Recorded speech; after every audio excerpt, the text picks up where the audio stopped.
Ser podcast.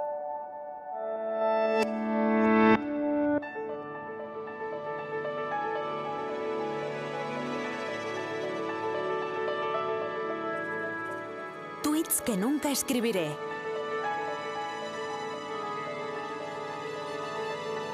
Con José Luis Sastre. Hola, bienvenidas, bienvenidos a este Tweets que nunca escribiré, que hoy vamos a centrar en algo que en realidad está ocurriendo en este momento. Sabéis que el Consejo de Ministros acaba de aprobar la ley del aborto que por primera vez regula en nuestro país la salud menstrual. No va a haber rebaja del IVA para compresas, para tampones, pero sí que va a haber bajas reguladas por reglas dolorosas. Habrá también permiso remunerado desde la semana 39 de embarazo, la últimas semanas, si todo va bien en los plazos de un embarazo. Y ha habido polémica en estos últimos días desde que en la SER os contamos de qué iba este proyecto, en realidad anteproyecto de ley, sobre todo por las bajas. Yo creo que los empresarios entenderán que un país feminista, es decir, un país con igualdad, es un país no solo mejor en términos de derechos humanos, que es lo fundamental, sino para quien ese argumento no le valga, pues también más próspero y con más capacidad de crecer económicamente. Esto es lo que decía en Hoy por Hoy la ministra de Igualdad, Irene Montero. Había sido curiosamente un sindicato, UGT, hablaremos de ello en este Spaces, el primero que se había puesto en contra de la medida de las bajas por reglas dolorosas, con el argumento de que esto, ante los empresarios, estigmatiza, señala, decía UGT, a las mujeres. Cristina Antoñanzas es la secretaria general del sindicato. No sé si nos hace un flaco favor a las mujeres. Es decir, cuando una mujer no pueda acudir a su puesto de trabajo porque no se encuentra bien, porque ella no está capacitada en esos momentos para realizar su trabajo, tiene que ser un facultativo quien decida si tiene esa baja por enfermedad, sea la razón que sea. Creo que hay que hacer algunas matizaciones porque estigmatizar otra vez a las mujeres porque tengamos esa baja por tener la regla, hay que hablarlo así de claro, nos parece que es poner otra vez el foco.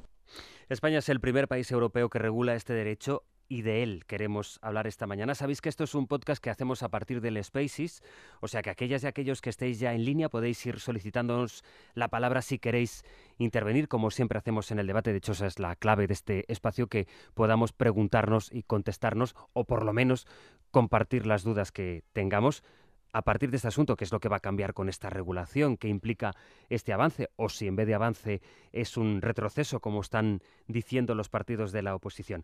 Bueno, para hablar de ello ya os digo que podéis solicitar la palabra a través del Spaces, y nosotros, como siempre, tenemos a alguien que nos va a ayudar a dirigir la conversación, a orientarnos un poco y a darnos un poco de luz en este asunto del que uno podría sospechar que no iba a generar debate y sin embargo se encuentra que sí surge el debate sobre si esto estigmatiza o no a las mujeres, que va a ser el punto de partida en nuestra conversación de esta mañana, a la que hemos invitado a Paloma Alma, que es periodista, fundadora del proyecto Ciclo, de hecho autora del libro Ciclo, tu menstruación sostenible y en positivo, y es educadora menstrual. Paloma, bienvenida. Hola, buenas, ¿cómo Y estáis? gracias Bueno, por hacer... matizar, Dime, que matiza no ahora soy, todo lo no que soy, tengas que matizar. no, que no soy periodista, soy comunicadora, pero no soy periodista. Bueno, vale. Pero bueno, la diferencia es tan ligera Ya, claro. que... Sí. Oye, dime antes que nada, ¿qué es una educadora menstrual? Una educadora menstrual es una persona que, como yo, se organiza profesionalmente para divulgar sobre educación menstrual, que es algo que va muchísimo más allá de la parte puramente biológica, que es mucho más que solo sangrar una vez al mes y que es mucho más que te duela la menstruación. Porque Entonces, bueno, ¿qué nos es hace falta aprender, Paloma, sobre la que regla? no, yo diría que no, José Luis, porque escuchando los trocitos que tú has puesto, Sí, sí, ¿no? sí. De las intervenciones, es muy difícil que hablemos de el concepto de baja menstrual teniendo en cuenta que no hay una educación menstrual de base. Entonces, la gente se echa las manos a la cabeza porque no entienden la realidad que hay detrás. Yo quiero siempre como matizarlo primero de todo con esta ley, que estamos hablando que se estima que entre un 15 y un 20% de las mujeres y personas que menstruan padecen una enfermedad como la endometriosis, que cursa con un dolor crónico y que encima de esta enfermedad se tarda hasta 8 años en ser diagnosticada. Entonces, si tú no sabes esto, te puedes creer que, uno, a todo el mundo le duele la menstruación, cuando una menstruación sana no debería doler, y dos, que es tan fácil como ir al médico, ala, ya te dan la baja. No, es que tenemos que hablar de muchas otras cosas, de la educación, de que haya una investigación científica detrás que ayude a los y a las profesionales sanitarias a poder detectar si hay una enfermedad detrás y por tanto te vaya a dar la baja. y que luego hay un montón de medidas que se pueden tomar tanto a nivel individual como colectivo para vivir nuestra menstruación de una manera mucho más saludable y que no tengamos que llegar a sufrirla. Como que estamos poniendo el foco en la menstruación como si solo se sufriese menstruando y para nada es así. Hay mucho que contar, entonces vamos a ir poco a poco. Sí. Paloma, empecemos por definir qué es la endometriosis. Sí, bueno, la endometriosis es una enfermedad crónica que lo que hace es que te crece parte del endometrio fuera de su sitio, entonces cursa con muchísimo dolor. ¿Cuál es el problema? Que no se diagnostica correctamente. ¿Por qué? Porque se da por hecho, o durante toda nuestra vida se ha dado por hecho que la menstruación duele. Entonces tú vas al médico, le dices que te duele la regla y te dicen, bueno, pues te aguantas, es lo que tiene que ser mujer. Te tomas una pastilla y para adelante. Pero la realidad es que en países industrializados, como he dicho antes, ¿vale? Entre el 15 y el 20% sufren esa enfermedad. Entonces, ¿cuánto no avanzaríamos si tuviésemos una correcta investigación científica, se pudiera diagnosticar, pudieran haber avances también para que estas personas que lo sufren puedan manejar muchísimo más su dolor, por ejemplo? Sí, lo que pasa es que se investiga poco entonces, porque muchas veces hemos hablado de eso, Poquísimo, del sesgo de investigación, y que en las poquísimo. investigaciones científicas en muchas enfermedades se investiga mucho en hombres y en cambio muy poco en mujeres. ¿Cuánto se habría Eso es. avanzado si este dolor afectara a los hombres? Pues imagínate, Mm. todo, se habría avanzado todo. De hecho, es curioso porque no se toma el ciclo menstrual como lo que es un signo vital. Es decir, una mujer sana, que tiene todo bien, tiene un ciclo menstrual sano, normal y habitual, ¿de acuerdo? Se ha visto que para dar el ok a un medicamento no se tiene en cuenta el signo menstrual, o sea, el ciclo menstrual como un signo vital. Ajá. ¿Y qué ha pasado con la vacuna? Que muchas mujeres han notado alteraciones en su ciclo, que todavía no hemos podido demostrar que están directamente relacionadas con la aplicación de la vacuna, porque nadie se ha parado a pensar que un desajuste muy grave y muy generalizado de la regla pueda ser un síntoma de la vacuna, por ejemplo. Entonces, bueno, como que creo que este año ha sido muy clave el entender que la menstruación es mucho más allá de lo que a priori podemos pensar. Pues este es un asunto que nos va a llevar, nos va a ir llevando a muchísimos otros asuntos que tienen que ver con la sociedad, con la política, con la desigualdad. Pero, por ejemplo, este que me parece un tema interesantísimo, cómo ha habido un sesgo médico en las investigaciones, que efectivamente se ha desarrollado mucho, se ha investigado mucho, se ha buscado mucho en enfermedades y cómo afectaban a los hombres, y en cambio no se ha tenido en cuenta lo que se llama el sesgo de género, no se ha tenido en cuenta, no se ha investigado igual en las mujeres. Es un asunto que queda de momento encima sobre la mesa. Decía que estaba por ahí Marina, me parece que ahora sí que la puedo saludar. A ver, Marina, hola, ahora sí. Hola, buenos días. Mira, quería contar mi experiencia porque lo de las reglas dolorosas que no son normales, Mm. yo siempre dije a mi ginecóloga que tenía unas reglas muy dolorosas. Eh, de siempre. Siempre se me ignoró, siempre se me trató, bueno, mis citologías siempre dieron bien, entonces se me hicieron ecografías, pero en agosto del año pasado se me agravó ya de tal manera, con unos coágulos importantísimos, y se me detectó un cáncer de endometrio en estadio 4, cuando realmente suele ser en estadio 1, Sí. cuando aparecen estos cánceres. Claro, me dice otro ginecólogo, bueno, un ginecólogo de Lugo, el jefe de servicio de Lugo, claro, que evidentemente que está muy mal mirada. Mi pregunta es cómo puede pasar desapercibido, cómo pueden dar por sentado que es lógico que te duela la regla. No es lógico que te duela la regla. Imagínate los dolores que llegué a tener yo para llegar a Claro. un punto de tener un cáncer de endometrio en estadio 4 cuando realmente son cánceres, porque tengo entendido que se encuentran muy pronto, Mm. muy rápido. Mm. Es decir, los dolores de regla son muy importantes y desde luego debieran de mirarlos, porque no es una enfermedad, sin lugar a dudas. Un beso fuerte. Y muchas Sí, gracias por compartir tu caso, que enlaza un poco, Paloma, con lo que venías diciendo. Es que muchas veces, sí. incluso yendo al propio ginecólogo, a la ginecóloga, te dicen, bueno, ya es que es normal que la regla duela. Y este es el punto de partida erróneo del que, la premisa que toma mucha gente. Exactamente. Y de ahí esa falta de educación menstrual. Si a ti o sea, tenemos varios frentes, bueno, hay muchos frentes abiertos. Si a ti desde el colegio te están contando que no te debería doler la menstruación, te cuentan las alternativas que hay, que no solo son médicas, que podemos hablar de alimentación, la fisioterapia de suelo pélvico, el tipo de productos que utilizamos. Yo, por ejemplo, toda mi historia, o sea, ¿por qué acabo siendo educadora menstrual? Es porque yo tuve que autodescubrir que los tampones y las compresas del súper, las normales, me daban alergia. Y yo he ido gine tras gine tras gine y no me daban solución. Entonces, si a ti desde pequeña te cuentan que esto no es normal y te dan alternativas, seguramente puedes manejarlo muchísimo mejor. Y de cara a los profesionales sanitarios, es que todavía no hay una asignatura del ciclo menstrual. Se trata muy por encima, muy por aspecto biológico, y salvo que la profesional o el profesional de la salud se interese de manera personal por lo que sea y quiera tener una perspectiva muy integradora, muy integrativa de la ginecología, si es ginecólogo, de la menstruación o si es matrona, pues es que depende quién te toque. Si te toca una persona que está informada y actualizada, tienes suerte y te deriva donde te tiene que derivar, pero si no, pues estás años como la oyente que acabamos de escuchar dando vueltas y te encuentras con que es demasiado tarde.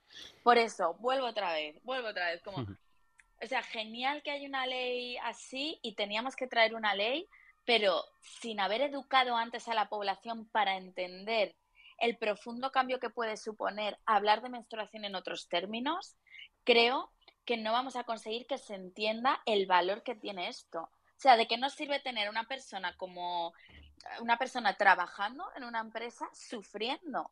Es que no tiene sentido. ¿Cómo podemos ignorar el hecho de que haya personas sufriendo eso cuando, perdona que os diga, pero si a alguien le duele las cervicales o las lumbares o la rodilla, ¿vale? Nadie va a poner en duda que esto es un dolor y que puede incluso ser crónico. Pero el problema parte de eso, del concepto de que no hablamos suficiente de la menstruación y de lo que conlleva menstruar y Vale, el ciclo en general. tengo varias preguntas sobre la regla, pero ya que hablas de las bajas, que no sea una solución o la solución, o que no complete las soluciones que tiene el problema, que desde luego vemos que el problema tiene muchas derivadas, no significa que las bajas sean un retroceso, al contrario, parecen Al evidentemente un revés. avance, ¿no? Totalmente, claro que sí. Es que vamos a ver, yo aquí también hago muchas veces referencia a, bueno, hace unos años la baja maternal parecía que iba a ser también un problema en la adquisición de derechos de las Es decir, mujeres. Paloma, Y ¿tú crees que esto estigmatiza a la mujer? Como dicen, no, vale. para nada, para nada. O sea, para nada. Lo que pasa que de manera inmediata quizá no estemos preparados como sociedad para aceptarlo totalmente. Ya, pero es que Pero los vamos, cambios o se introducen o no se eso introducen. Es es, decir, eso es, eso ¿no? es. O sea, yo por eso creo que obviamente había que dar este paso y que va a requerir un poquito de educación, de paciencia y de concienciación de la ciudadanía del entorno laboral, pero para nada, es que no nos estigmatiza porque simplemente darle visión, voz a una situación que ya existe y que por mucho que queramos ignorar no tiene sentido. Entonces yo no creo que para nada sea... Y de hecho voy a decir una cosa, creo que habías puesto un trocito, ¿no?, de Sí, audio de la coordinadora de UGT, me parece que era, sí. que si os fijáis le daba hasta vergüenza decir la palabra regla. Hmm. Sí, dice, vamos, Oye, vamos a decirlos como suena, ¿no? Pues, oye, pues sí, sí, pues la regla, ¿sabes? ¿no? Pues es que la regla es que las mujeres menstruamos, sí, es así. Has dicho una cosa respecto a la educación, la necesidad de la educación, de explicarle a las niñas, oye, a los padres, a las madres, ¿qué tenemos que...? Porque es verdad que parece que de este tema o no hablamos o hablamos menos de lo que deberíamos. ¿Qué tenemos que decirles? Y también en el colegio. ¿Qué hay que decirle a un adolescente que menstrua, que empieza la menstruación, o incluso más adelante, que se convierte ya en joven? ¿Qué es lo que no se sabe a pesar de que van llegando nuevas generaciones con las que parece que podemos hablar? Oye, se puede hablar del sexo, a las conversaciones que tienen ahora los padres, las madres con sus hijos respecto al sexo, no tienen nada que ver con las que se producían hace 20 años, y sin embargo de la regla parece que se sigue sin hablar. ¿Qué es importante que les digamos? Para empezar, yo diría, incluiría en esto que has dicho también a los niños, ¿vale? Mm, Para mí la educación menstrual tiene que ser mixta desde el principio. absolutamente, sí. Porque, y además yo te digo que yo he estado en coles, ¿vale? Y con niños pequeños, pues de sexto de primaria, de primero de la ESO, y están súper preparados para escuchar, para tocar una compresa, para preguntar, para escuchar lo que les pasa a sus compañeras. Pero para mí lo principal sería no solo hablar de la menstruación en los términos que hemos hablado siempre, sino hablar del ciclo menstrual como un todo, porque esto es algo que también pasa. Nos centramos en 2, 3 días, a ver, la fase menstrual puede durar hasta 7 días, pero digamos que lo que más nos afecta suelen ser los 2, 3, 4 primeros días de un ciclo entero que puede durar aproximadamente un mes. Entonces tenemos también que darle valor al resto del ciclo, al resto de las fases menstruales, entender que es una parte más, que no quiere decir que sea ni peor ni mejor, sino que tenemos otro tipo de cualidades. Y también no devaluar lo que nos pasa cuando estamos menstruando. No sé si os suena esto del síndrome premenstrual Sí, o sí. lo típico que decimos, es que estás de mala leche cuando estás premenstrual menstrual. No, no es tan sencillo. O sea, muchas veces es que tenemos otras necesidades, bajar el ritmo o simplemente tenemos una capacidad para ver las cosas como con mucha más claridad que a lo mejor el resto del ciclo, y esto nos confronta a la sociedad que nos pide que estemos totalmente productiva de la manera en que se ve la productividad, que siempre haciendo, y no se respetan los momentos de descanso o que puede que haya otros ritmos. Pero otra vez, estamos hablando de 3, 4 días al mes. Mm. ¿Realmente es tanto?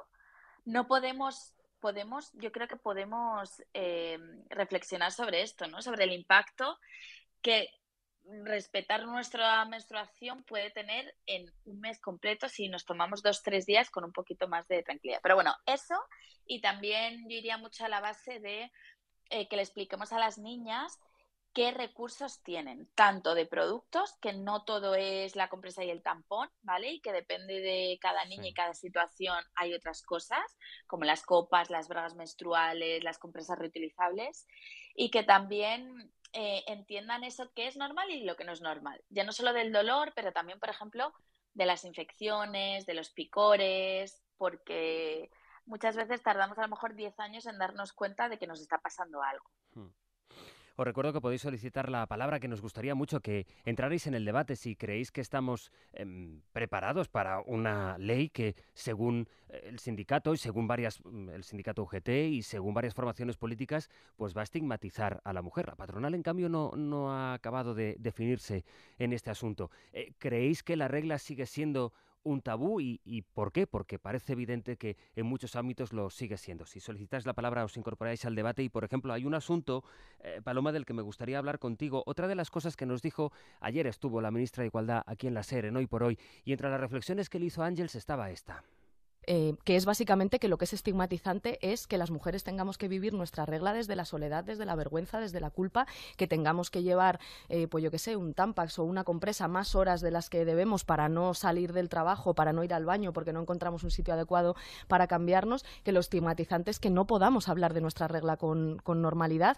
Cuando colgamos este fragmento, este clip en Twitter, Paloma, hubo muchos tuiteros que dijeron, pero eso no ocurre, que la gente, las mujeres no hablan de su regla con vergüenza, o no la afrontan con soledad, o con culpa, o con vergüenza. Y sin embargo había gente que le respondía, muchas mujeres que respondían, evidentemente que sí, eso sigue ocurriendo. Otra cosa es que básicamente los hombres nos demos cuenta de eso. Totalmente, esto sigue ocurriendo, pero muchísimo, muchísimo. Yo tengo alumnas que a lo mejor tienen que poner excusas o lo que sea porque el primer día de su menstruación necesitan efectivamente ir más veces al baño o padecen lo que sea que les pase y tienen que poner excusas para que no les miren mal por levantarse 4 veces al baño, por ejemplo. Entonces, sigue pasando totalmente. Y yo he visto en un entorno de políticos de diferentes partidos en la Asamblea de Madrid, ¿Mm? yo he visto como cuando una persona de Más Madrid sacaba una compresa, varios partidos se reían por lo bajini, como en un patio de colegio. Entonces, sigue pasando que en el entorno laboral no puedas decir abiertamente, pues hoy estoy menstruando, o al revés, o hoy estoy ovulatoria y hoy estoy que me voy a comer la reunión, ¿sabes? Eso no se habla porque todavía te miran como diciendo, pero ¿qué está contando esta? Ahora, también te digo que hemos avanzado muchísimo, muchísimo. Y también respecto, por ejemplo, yo he dado talleres en empresas muy variadas, ¿vale? La última era una empresa multinacional de cosas químicas, o sea, nada demasiado alternativo. Sí. Y en esos talleres la mayoría eran mujeres, pero había varios hombres. Y, por ejemplo, uno de ellos realmente decía, vale, yo me gustaría aprender cómo puedo ayudar a mis compañeras a vivirlo mejor. Y decía, ¿qué hago? Les pregunto en qué fase están sus compañeras le decían, no, pero con que haya un entorno en el que abiertamente se pueda comentar en qué fase del ciclo estás, en la que no te miren mal, en la que se pueda aceptar con naturalidad, ahí ya estás dando un paso para que todas y todos trabajemos mejor en ese entorno. Entonces, es una realidad que está ahí, que no la veamos no quiere decir que no exista. ¿Y de quién crees que es la culpa, Paloma? ¿De quién crees que es la culpa de que siga dando vergüenza de que muchas mujeres tengan todavía que esconderse? Bueno, a ver, la culpa. Realmente tenemos que pensar que la mujer se ha incorporado al trabajo recientemente, en los últimos años, de manera mucho más masiva, y nos hemos incorporado a un trabajo que estaba hecho, diseñado de una manera lineal, ¿no? Cuando en la era industrial el trabajo estaba hecho básicamente para los hombres que no tenían que hacerse cargo de sus cargas familiares de casa. Entonces nosotras nos hemos tenido que incorporar teniendo embarazos, teniendo hijos e hijas, teniendo menstruaciones. Entonces digamos como que no hemos entendido que la igualdad no está en ser iguales, sino en tener las mismas oportunidades con nuestras variaciones y nuestras diferencias. Entonces, bueno, digamos que más que echarle la culpa a nadie, yo diría que una vez más la información que hemos recibido sobre los ciclos menstruales venía de los anuncios de compresas, que son bastante irreales. Sí, que tienen poco que ver con la regla. Exactamente, y que realmente no hemos encontrado esos espacios en los que se hable y se entienda que toca todas las esferas.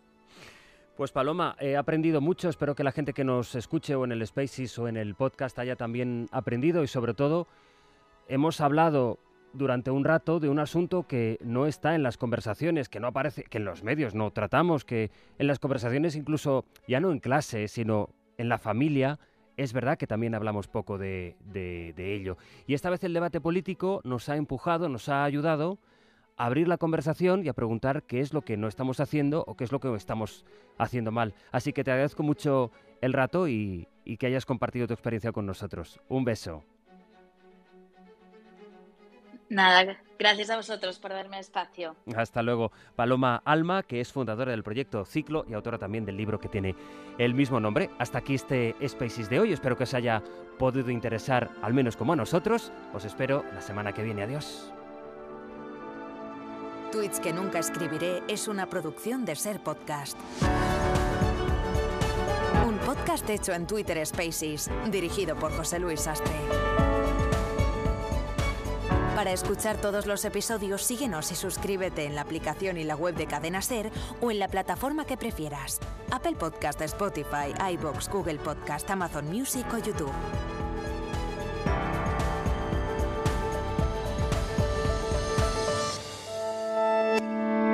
Cadena Ser. La radio.